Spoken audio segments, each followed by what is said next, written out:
by What a Beauty, Mate. So I don't know if you guys know this, but YouTube takes forever to send these plaques out. So yeah, I hit 100,000 subscribers like months ago, and it only came like a couple months ago when we were out on our van life trip. But I've been putting off opening this up. I figured what better time than right now. I want to give you guys another huge thank you for tuning in for just about the past year when I really started up YouTube. And hitting 100,000 and now over 600,000 is absolutely incredible. I can't thank you guys enough for your support and checking out these videos and supporting me through this whole paramotor journey.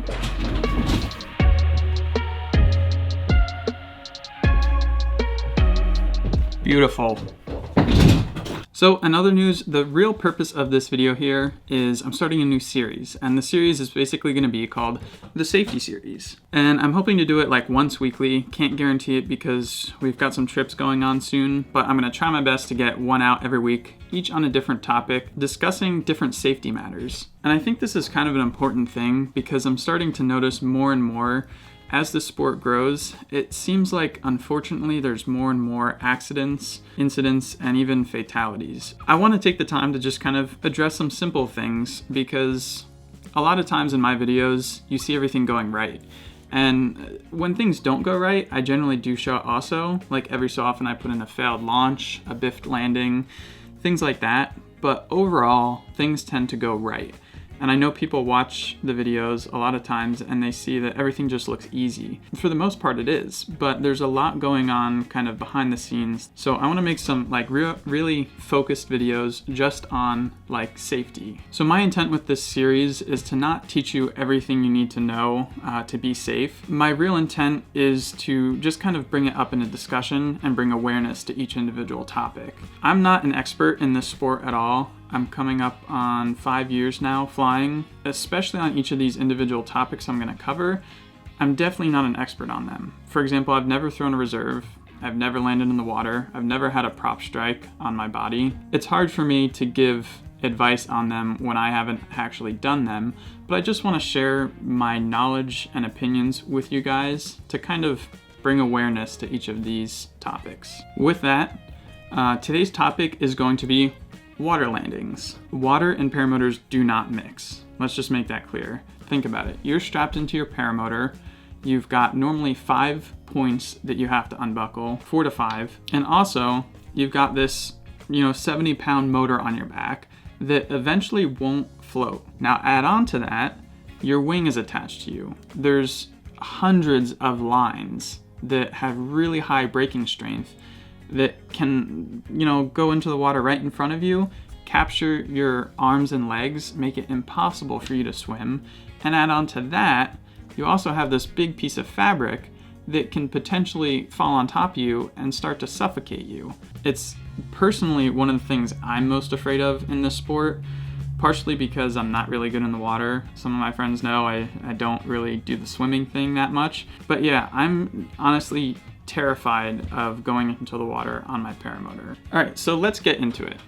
In my opinion, all of these safety topics in general are governed by the same sort of principle. And I think it exists in a triangle. So at the very bottom of the triangle is your judgment. That is the foundation, the most important part of the whole equation is your judgment. Some people will try to tell you that if you get this training, you will never die. You will be safe forever. If you fly this gear, you will always be safe. You will never have an issue because it's the safest gear ever. I don't think that holds very true. I think the foundation of safety and a long career in paramotoring, base jumping, flying planes, anything like that is your judgment. Now, one step up from that, and slightly less important, is your knowledge. You can't make judgment-based decisions without knowledge. And finally, at the very tippy top of the triangle is your skill and your safety equipment. Now, that sort of thing is the stuff that's going to help you out after something has gone horribly wrong. So let's apply that to our situation of water flying. Flying over lakes, anything like that. Let's start at the bottom with judgment. This is kind of an easy thing to say. If you never want to encounter water while flying a paramotor, don't ever fly anywhere near a lake. You can avoid water altogether if you want to. You can fly in the middle of the country, not surrounded by any lakes or rivers or puddles or anything, and just avoid it altogether. But we know that's kind of ridiculous, and a lot of us live near water. We might be flying by a river, we might be flying past a lake. The judgment you have to make at that point is, if my motor goes out, am I going to be able to avoid that body of water? So the decision making there is, don't fly directly over the middle of a lake, and know that if my motor shuts off, I can just glide down into a nice open field. But I still think it gets a little more complicated than that, and this is where I get guilty. Because flying over water, and particularly foot dragging water, is a whole lot of fun. And it's kind of a guilty pleasure because it is risky, but you guys have seen in my videos, sometimes I make that decision to take that risk just to get the reward of putting your foot down on glassy smooth water. Now, still, my judgment is working in that situation. My judgment is to never go right in the middle. It's always close to the side where the water is more shallow, where I can hopefully stand up, where I can always get to the edge of the lake easier. Now, another judgment factor is judging if the water is moving or not. If you have stationary water, that's a lot safer than water that's flowing down a river. One example, way back when, I flew under this bridge, which was sketchy in itself because it was a really tight bridge, but there were two different passageways that I could go through. One was water that was being compressed and flowing really fast and like white capping and freaking out and everything.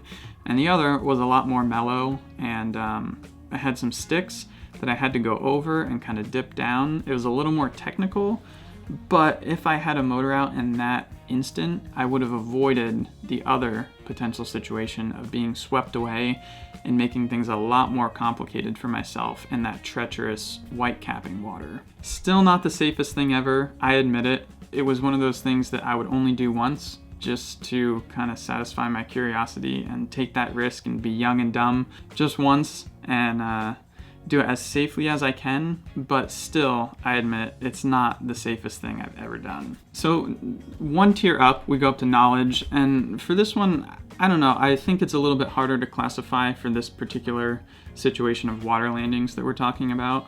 But one thing I can think of is wind conditions. So let's say you're going out and practicing acro, and you're upwind of a lake, and you're like, oh, you know, if my motor dies, I can just land anywhere else. But let's just say, what if you messed up your acro, took a massive collapse, got a cravat, and now you have to throw your reserve? Are those wind conditions going to push you downwind and land in that lake?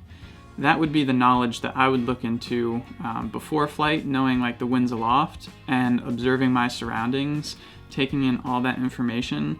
I'm guilty of it. Early on, I kind of thought, you know, like, oh, if I have to throw my reserve, once I get that reserve out and clean, I'm home free. But I never really thought a step ahead of like, okay, now I'm under my reserve.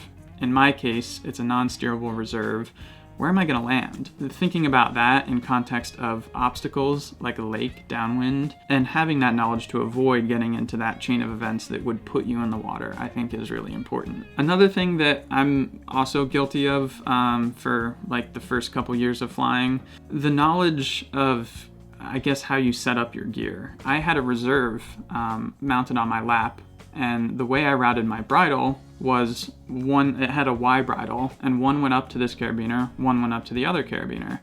And I never thought much of it until my buddy Shane pointed out, you know, if you go in the water, you're screwed, because unclipping your harness is one thing, but now I had added in the factor of a lap mounted reserve and a Y bridle to my carabiners that would essentially lock me in unless I could get a carabiner released, which would require getting my one riser out, or it just adds another thing that I have to hook knife.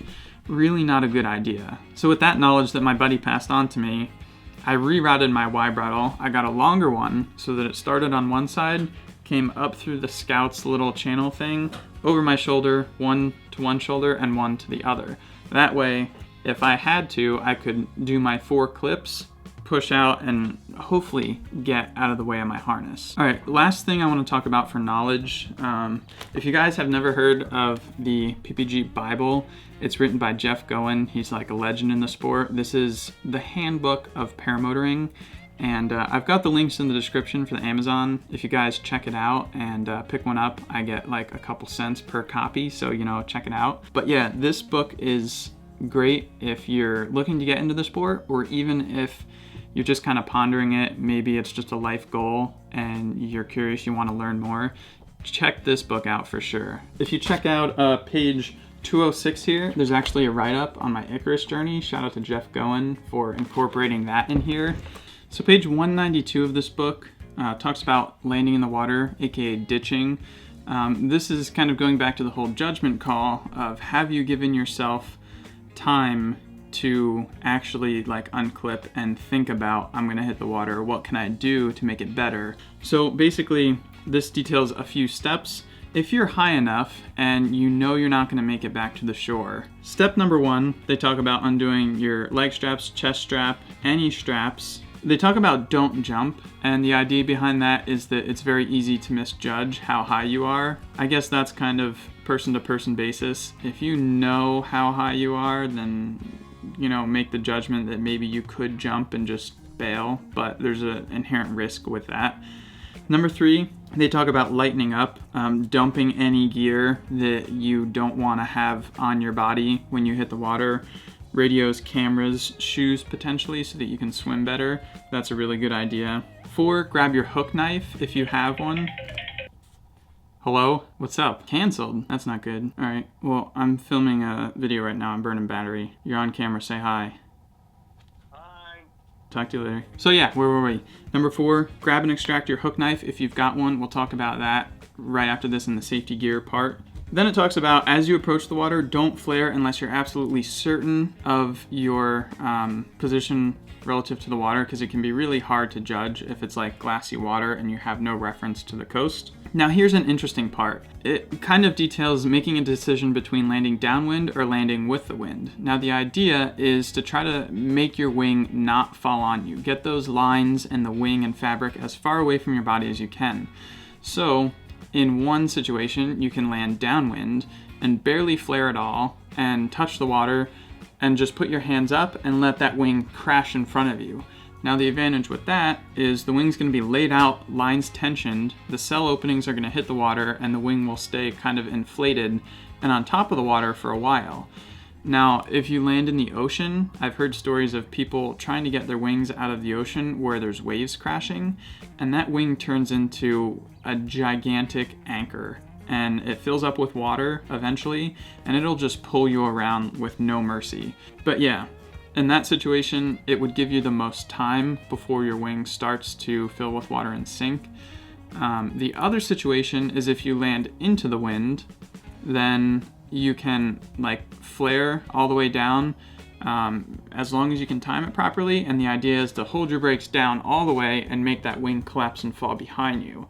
So basically what you're just trying to avoid is having the lines and the fabric come down on top of you, because that's not good. Take a full breath of air just before impact, good call, and as soon as you touch the water, try to get out of your harness now that you've opened everything up. Swim down and get away from the lines. Don't try to save your gear. In the case that you get stuck in lines, that's where the hook knife comes in handy. You start trying to hook knife those lines out of the way, and just get yourself free and swim away. All good ideas. My point is that having that knowledge ahead of time and thinking about it allows you to make judgment calls while things are going wrong. And studying beforehand, thinking about things, it's kind of like preventative measures. All right, so finally we get to the very top of the triangle, the skill and safety gear. As far as skill goes, that in my mind is just kind of the spot landing technique. If you're flying over water and you know if your motor goes out, you're gonna land in that field, knowing that you can get yourself to that field, knowing your glide slope, knowing your spot landing, your skill comes in handy there. But that's already after something's gone wrong. In my opinion, if you're out foot dragging water and your motor dies, no amount of skill is really gonna help you. You're just going into the water and then you're dealing with it. So enter safety gear. First up, This is my hook knife. I carry it with me all the time. I keep it in my pocket of the Scout. Now that's not a very easy place to access it, but if I know I'm gonna be flying over water, because in my area, there isn't that much water, so you can avoid it. But if I know I'm going for like a flight that's going to require flying over water, or I'm just deciding to, I'll mount this out on my harness so that it's easily accessible. You can just grab this guy, button comes out, boom, hook knife. This is a freaking quality one that Jacqueline got me. And you can get smaller ones, but this one is like super good handle, super good freaking line chopping ability. Aside from that, we've got power floats. This is one brand of a automatic flotation device. Now this guy, you can mount it to various parts of the paramotor. Some people put them on the side of their cage. I normally put them along my chest or my shoulder straps. And the idea with that is you want to think about when these inflate, how it's going to hold you up. Now there's a few different ways to inflate these. Inside, they actually have a little sensor that when it touches water, it inflates your power float with a CO2 charge. Additionally, if that fails, there's a little string here. You can pull that, it trips a handle, it lets the CO2 go and it inflates. And then furthermore, inside there's a little blow tube. So if all else fails, you can, I guess, keep air in it or put air in it with your blow tube. While mounting these to your paramotor, you can see by the way it's designed, there's Velcro on one side right here. And then this actual inflatable part rolls out like this and creates your little pontoon guy. Now, it's important to think that this is gonna go out to one side, so don't mount this one on this side, and now you're gonna have the two conflict. You can see in here, we got our CO2 charge, we've got a little thing. These sensors have expiration dates, which I'm not really sure of.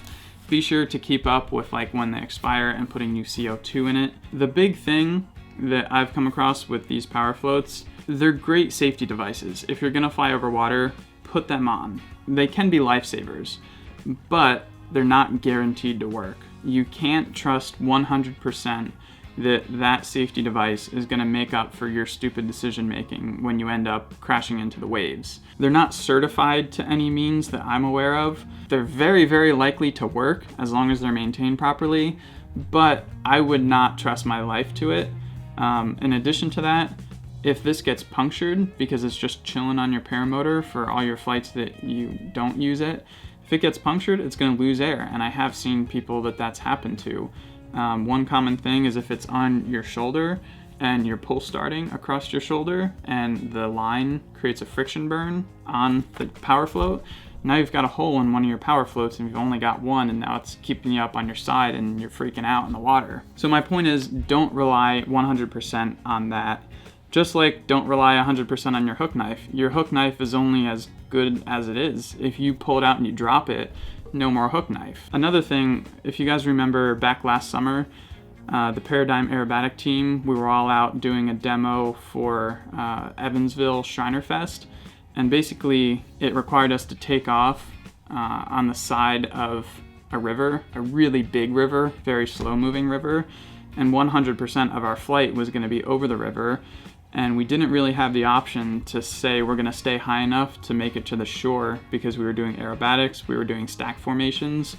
So in addition to power floats and in addition to hook knives, we wore just normal life vests. Now it was really, really uncomfortable having that under your harness, and it like pushed you away from the paramotor, and it was super weird. But at least we would have another form of flotation if we went in the water. Now in that case, we also had boats on the ground, ready and briefed to come pick us up if anyone went in. I mean, if all else fails, go to a freaking Walmart, get a pool noodle, put on some freaking swimmies, and you might be good. All right, I think that's about all I have to discuss on the whole flotation thing.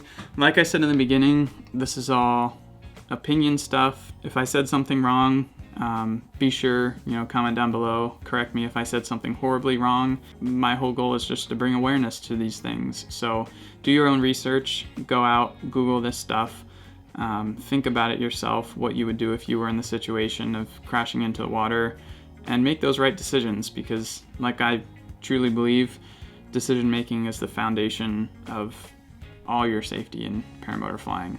Also, if you have any other paramotor safety topics, comment those down below. So I hope you liked the video, new safety series. Trying to go once a week, hopefully hitting every Saturday. So hit that subscribe button if you have not yet, and I'll see you guys there. Peace out.